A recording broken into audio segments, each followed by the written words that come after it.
Hi, and welcome to Tell Me About Your Bike, a podcast about the meaning of life, the universe, and bicycling. I'm your host, Wesley Cheney. In this episode, I sit down with two other presidents of Bike Norfolk, a nonprofit group dedicated to making Norfolk, Virginia more bike-friendly.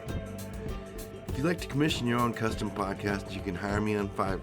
Just look for the link in the show notes. You can also support Tell Me About Your Bike on Patreon. Patrons get a limited edition Tell Me About Your Bike sticker and access to bonus content. If you know someone that should listen to Tell Me About Your Bike, text them the link right now out of your podcasting app. So listen now to Tell Me About Your Bike. Today I've got a couple of nonprofit bicycling advocates with me, and we're going to be talking about the joys and perils of being the president of a bicycling advocacy organization. So welcome to the show, and Liz, how about you start out and introduce yourself? Hi, Liz Schleeper here. I'm current president of Bike Norfolk and was previously president also 2016 to 2021. Since Bike Norfolk is a all-volunteer nonprofit, this obviously is not my primary job. I'm also an instructor at Taiwan Community College. And Melissa, how about you introduce yourself? Hi, I'm Melissa Seek. I was president of Bike Norfolk for a year in 2023 until I moved out of Norfolk to Williamsburg. I've been involved with Bike Norfolk since 2016, involved in other areas of advocacy throughout Norfolk when I lived there.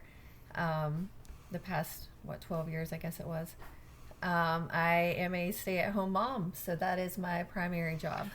And my name is Wesley Cheney, and I'm the host of Tell Me About Your Bike, and I was president of Bike Norfolk back in the early 20-teens, so I think 2011 and 2012 for a couple of years. I wasn't the founding president, but I was a founding member and helped get the group off the ground. There had been, when I was active in Bike Norfolk in the early 2010s, it was felt there was a need for more bicycle advocacy in Norfolk. We were, the city loved to talk about bikes during Bike Month and put something out on the web, but there wasn't a lot of paint on the ground. We weren't seeing a lot of bike lanes and sharrows and bicycle infrastructure, and we were looking for an advocacy group to be able to create a little bit more of that. Liz, what was your experience with that? Well, yes, that's true. The founding of Bike Norfolk sort of coincided with the city's, interest in putting some more of that down. So it's important to note that back then there was a city manager and a mayor that were pretty motivated to change the culture and bring, have more people riding bikes in Norfolk. So the advocacy organization sort of sprung from the need to show the people who were already out there advocating for this and for them to be able to come together with the city and make some of that happen. It's quite different today on the ground, or I'm not going to say quite different, but it is different today for lots of reasons. Maybe we'll talk about that as we move forward, but Bike Norfolk is still an advocacy organization. We still are advocating for bicycle infrastructure and lots of other things. We also do lots of other things, so that's part of the overall advocacy and education. Yeah, and we, as I find it in Bike Norfolk, one of the joys was just getting together with other people and realizing that you weren't alone, because a lot of times on your bike, when you're riding around Norfolk, I found, you would feel like you were the only cyclist on the street. And suddenly you're like, you're at an event and you can go, oh my gosh, check out that cargo bike. And look how they've got that set up for carrying 3-year-olds. That's a great bike. I wish I could be on that one too. So I enjoyed the community and the camaraderie. How about you, Melissa? What I enjoyed about it, it definitely was, it brought people together. I think starting the Facebook page kind of also opened eyes to there's a huge community of cyclists and commuters who want to feel safe when they're riding their bike, and they want to meet like-minded people. So I feel like it's yeah, I mean, it's been great to bring people together, and yeah. One of the things. I feel like I could keep talking so much, but I'm trying not to give too much information for what question you're asking. No, go ahead and talk more. We've got time right now, so it's not a problem. But what are the challenges that you ran into as a president of Bike Norfolk? And neither one of you can take the question. Just one? You can go with more than one. Well, I'll start with just saying, sort of the way you prefaced everything, we were formed to help with infrastructure. The problem with infrastructure is it's such a long-term endeavor that, as part of building the culture, you also have to do more short-term things, like a bicycle rodeo for children. So when we as a volunteer organization spend our time with, let's say, a bike rodeo for children, we get a short-term effect from that, or we get a short-term gain from that, but then we're not spending time then with some of the longer-term gains for bicycling infrastructure. That's not to say we can't do both things at once, but we, as a volunteer group, we can only do but so much. So if we just dedicated our time to infrastructure, we wouldn't have anything to show for, especially if we have a city that's really slow to roll these things out. And I think by any measure, that is the definition of our city right now. It's a slow roll. Yeah. I look at the bicycle infrastructure plan for the city of Norfolk, and I see things that are being painted now that we were first talking about 15 years ago. It's taken a while to see the changes be implemented on the ground. But then what makes me excited is when I'm riding down the street and I see a cyclist using the brand new bike lane on Llewellyn Avenue, for instance, and I'm seeing bike racks that are filled, like for instance in front of Yorgo's Bagels. There's almost always a couple of bikes there. That gets me excited about the future of cycling in Norfolk. Melissa, what challenges do you see as president of Bike Norfolk? So I was also on the Bicycling Pedestrian Commission and was chair for that. So I think I have, yeah, exactly. All I think three a of lot us. of us were involved with that as well. Yeah. So I saw the challenges from that end too. And staff is the big thing they're saying right now, which staff is an issue, but just politically having people up high that are behind the plan, who will fund the plan and support it. I feel like that's a big part of it. If we don't have the higher up people in power doing it and putting it literally on the ground, then it's beating our head against the wall. So it's a struggle on that end trying to make that happen. But then for me too, it was also a struggle or a challenge, I guess, with just the communication. We were kind of the liaison between the city and the bike community, and we felt, you kind of feel like you want to fix it for everybody, but then you also understand the challenges. So how do you communicate that, and while also trying to make progress with the city? So it's there's a lot to it, the nuances that are hard, and just trying to figure out the best strategy to be effective and make change. What's been a highlight in the past for you for being active in Bike Norfolk? And it could be the Bike Olympics, could be Bike Safety Rodeo, could be handing out lights, the Grand Illumination Parade. What were some of your highlights? I think there's so many highlights. For me, I think what you said, Wes, of just meeting like-minded people and seeing that everybody has this goal or dream of being able to get out and ride their bike and be safe while doing it. Seeing everybody come together. The Granby Street, there were so many people involved in that, but just how the community rallied against it or behind it and was like, yeah, we're going to make this happen. And everybody coming together and being positive, making segues with the city. I feel like we without Bike Norfolk, I don't think anything would be where it is right now. And I know the city's done a lot, and they probably would do some, but I feel like it has taken Bike Norfolk to make the change. So I mean, there's so many positives that have come out of it. How about you, Liz? What are some of the highlights for you? Yeah, Melissa brought up Granby Street repurposing, and that was, it may be important for listeners to understand. This was a grant that the city applied for, but then when the maturity came up, in other words, when it came time for whether the city council was going to vote to accept the money for the grant to create these bike lanes on a roadway, there was some balking. In other words, should we really be creating bike lanes on this corridor? And that's when, as Melissa said, the bicycling community came together and said, yes, this is going to happen. And to a person, everyone was polite in the ask before city council, and it was just a great effort. I would say another highlight was, oh, and by the way, that was a successful effort. The city council did vote to accept the funds, and that will be on the ground in a year from now. Another highlight, come on, Melissa, has to be Northside Trails. Oh my gosh, yeah. All right, yeah. Yeah, well, creating infrastructure in the only wooded area that we have in Norfolk.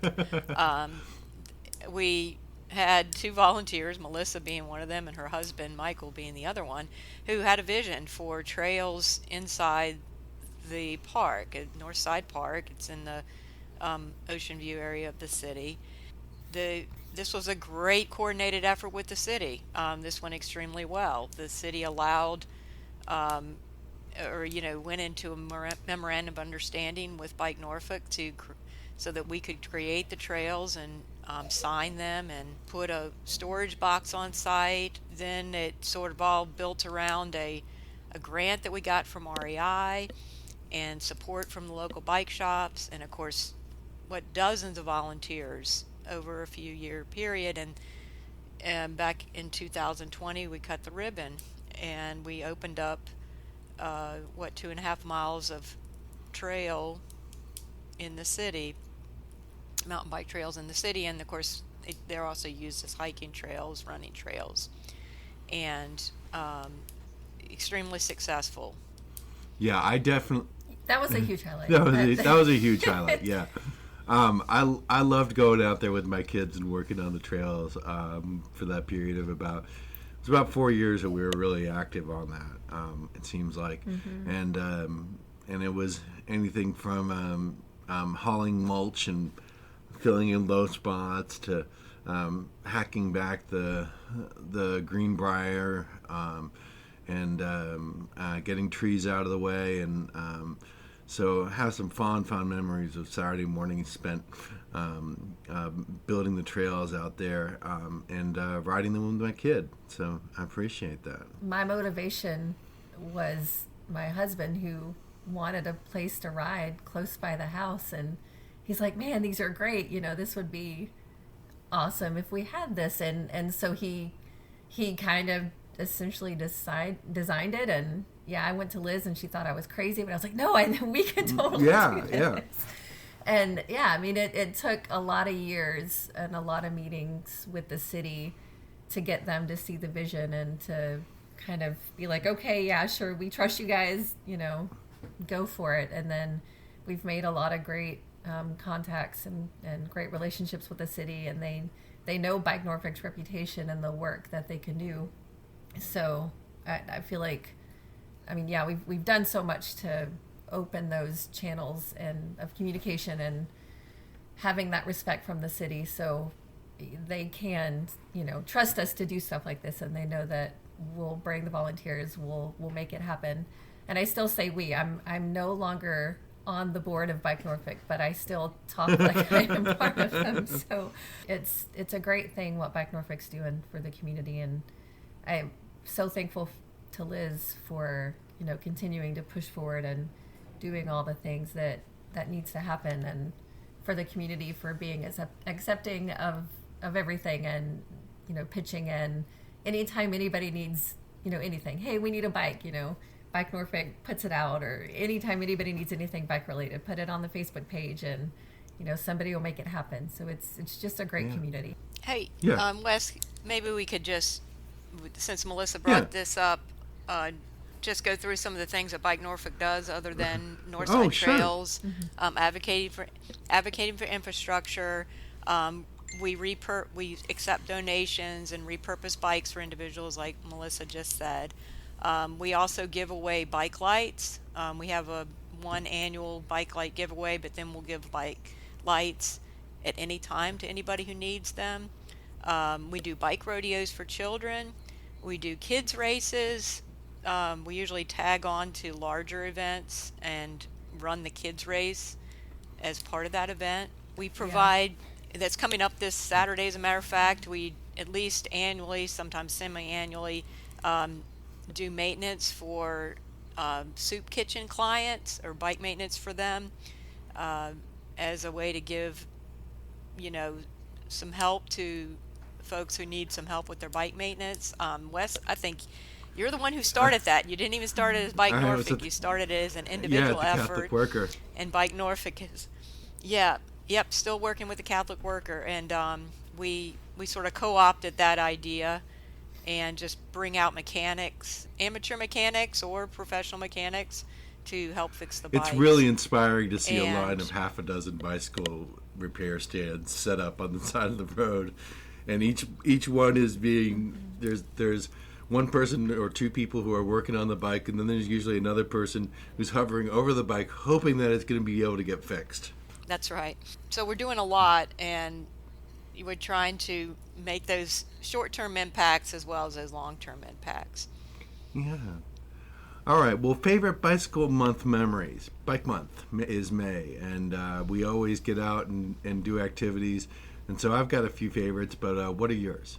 It was my favorite when the city actually was involved with doing bike month events. We as an organization, we do a couple of things during bike month, but since we're doing things all year round, it's not necessarily the biggest thing going on. So I do have memory of, the city actually coordinating rides, and then we could push to get people out on those rides, and we could push to support and all of that. A recent memory, just this past May during Bike Month, we did host a film at the Narrow Expanded Theater, and so that's a highlight. That was highlight. Great. There was and we had bicycle parking all in front of the Narrow. There was dozens of bicycles. Yep. And all the city council members who were looking for votes had come out and were talking about going on rides with us and stuff. And some of them were even in bicycle attire. Yes, we had. Yes, it was great. Candidates for the ward positions spoke at the movie, and since that time, two of them have won those positions, Jeremy McGee and Carlos Clanton. So we look forward to working with them. All in the right. future. How about you, Melissa? What are some favorite Bike Month memories?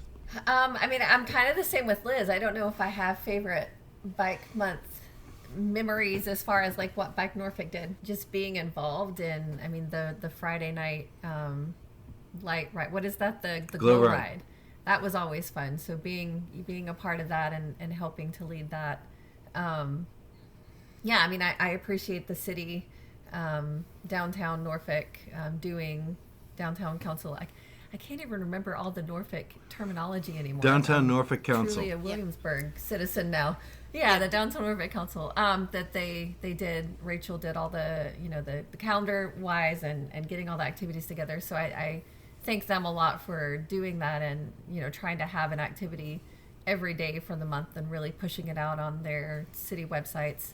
I think that's very helpful, and reaching out to all the bike shops and any bike advocates to include them, just being inclusive of everybody. So I guess that's the highlight for me, is that there is something like that. I guess some cities don't do that, and don't have people pushing for any type of bike month stuff. So I appreciate that Bike Norfolk can be involved in that, and that the city is helping so much to keep it going.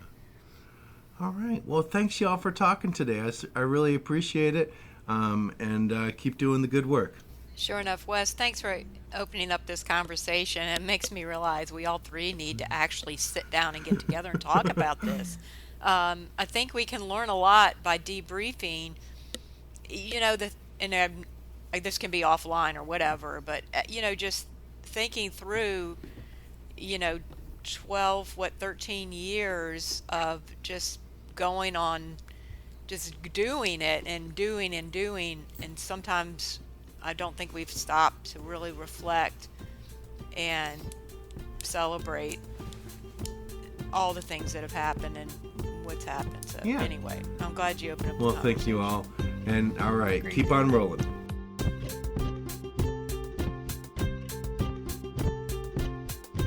So thanks for listening to another episode of Tell Me About Your Bike. Please subscribe to Tell Me About Your Bike on your preferred podcasting platform and share the show with a friend. Reviews about Tell Me About Your Bike help the show get out to more people. You can also follow Tell Me About Your Bike on Facebook, Instagram, and Threads. Keep the rubber side down and keep rolling. Cheers, y'all. Copyright Rambling Ukulele Productions 2025. All rights reserved.